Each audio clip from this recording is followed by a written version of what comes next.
There was a time I didn't know if I'd walk easily again. A time when the horizon felt like a memory from someone else's life, not my own. Before all this, my body was just mine. A vessel for getting from one place to the next. Something I never thought to question. It carried me up mountains, across oceans, through crowded city streets without a second thought. It was a given, until it wasn't. Stroke, then cancer. 2 words that rewrite your entire story. Suddenly, the world wasn't this vast, open space. It was the 4 walls of my room. The view from a single window. The distance from my bed to the door. A journey that felt like crossing a continent. Everything got smaller. My world, my energy, my hope. It felt like watching a tide go out, leaving behind a barren landscape where vibrant life used to be. The simplest things became monumental. Lifting a cup, turning a page.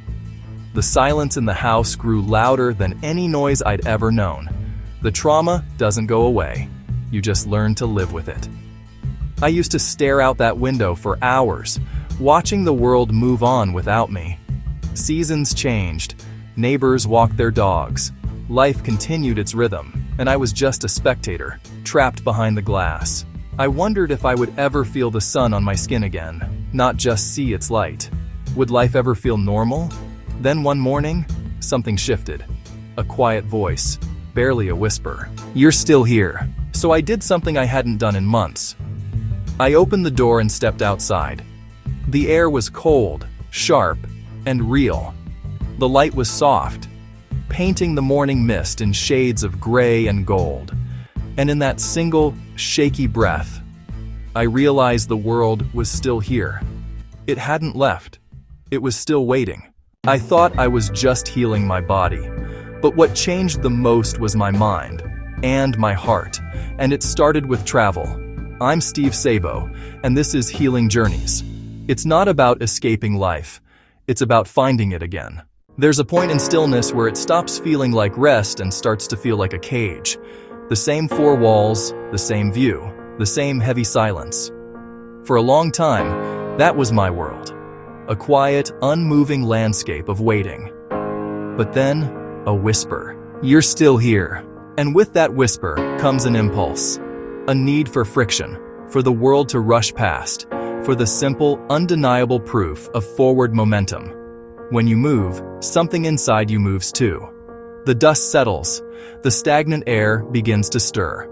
That first step out the door is a quiet rebellion. The crunch of gravel underfoot, the sharp intake of cold air. It's a conversation with the world, a reminder that you are a part of it, not separate from it. Every trip, every walk, every drive reminds you that you're not stuck. The blur of trees from a car window, the rhythmic clatter of a train on the tracks. They are all evidence. Evidence that the world keeps turning, that landscapes change, that time is not a closed loop, but a flowing river. Life keeps going, and somehow, you start going with it again. I started small, short drives to nowhere in particular, quiet places where I could just breathe. I'd find a deserted coastline and watch the waves, each one a lesson in arrival and retreat. Each journey reminded me that healing isn't a destination you arrive at, polished and complete. It isn't a straight line. It's more like a road, full of turns, stops, and unexpected beauty. There are detours that lead to breathtaking views you never planned to see, and stretches of flat, empty highway where all you can do is keep driving. There are moments of fear, gripping the wheel a little too tight, and moments of pure release, when you finally let go and trust the journey. It's in the movement, the constant, gentle unfolding of the path ahead, that you find your way back to yourself. Nature has this way of fixing things without words. Sitting near water or standing in a forest, it slows everything down. You stop fighting, you just breathe. Sometimes healing doesn't look like progress. It looks like peace. In those quiet moments, with nothing to prove, nowhere to rush, you start hearing that small voice again, the one that says, "You're still here." Everywhere I went, I met kind people, strangers who smiled, locals who helped when I struggled. They didn't know my story, but it didn't matter. Healing isn't something you do alone. It happens through people, through connection. Every smile, every kind word, They remind you that we all carry something, and we all keep going anyway. Travel gives you space to think, to look back and see how far you've come. Somewhere between airports and sunsets, I found gratitude again.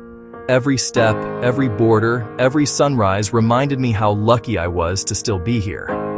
Healing isn't about forgetting the pain, it's about finding meaning in it. When I first started filming these trips, I wasn't sure what they were. They were just a reason to get out of bed, a reason to put one foot in front of the other, but over time they became something more. Healing Journeys isn't just a travel series, it's a philosophy I stumbled into. It's a reminder that even when your world feels like it's been shattered into a million pieces, peace still exists. You just have to know where to look for it.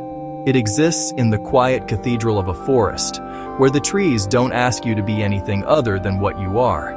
It's in the steady, rhythmic crash of ocean waves, a sound that has been washing shores clean for millennia. It's in the vast, humbling silence of a mountain peak, where your own problems suddenly seem so small against the scale of the world. Nature doesn't rush, it simply is. And in its presence, you can learn to simply be too. Peace also exists in people. In the unexpected kindness of a stranger who holds a door, or the shared smile with someone at a local market. It's in the stories exchanged over a cup of coffee, realizing that everyone is carrying something. These small moments of connection are the threads that weave us back into the fabric of humanity. They remind us we aren't alone on our journey. And most importantly, peace is found in the simple, profound act of moving forward. Not forgetting the past, but carrying it with grace.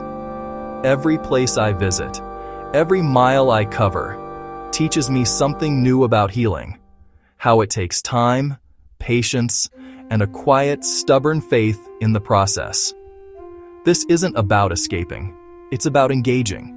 It's not about where you go, but about what you allow yourself to find when you get there. It's about finding the courage to be present, to breathe in the air of a new place and really feel, the ground beneath your feet. It's about collecting moments, not just destinations. A sunset, the taste of local bread, the sound of a distant bell. These are the souvenirs that truly matter. I'd like to share that with you. So come with me. Let's keep going. So this is me, starting again. And maybe if you need it too, this can be your start. Wherever you are, the world's still out there, still waiting.